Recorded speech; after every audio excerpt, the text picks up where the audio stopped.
Lesson 4, exploring permeability. Permeability is a measurement of the rate in which water can travel through any substance. So for this demonstration, we're going to need gravel, sand, a measuring cup, and a syringe with the plunger removed. You'll also want a stopwatch for this.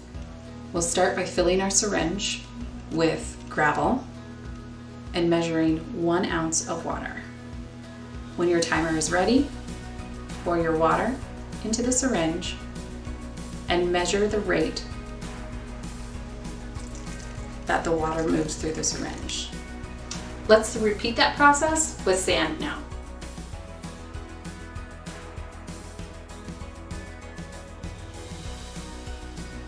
The time required for a volume of water to move between 2 points is called the flow rate. Obviously, in this demonstration, the gravel had a much faster flow rate than the sand. Groundwater moves very slowly, sometimes only inches per year. Thank you for supporting the Groundwater Foundation. You make what we do possible. For more information, go to groundwater.org.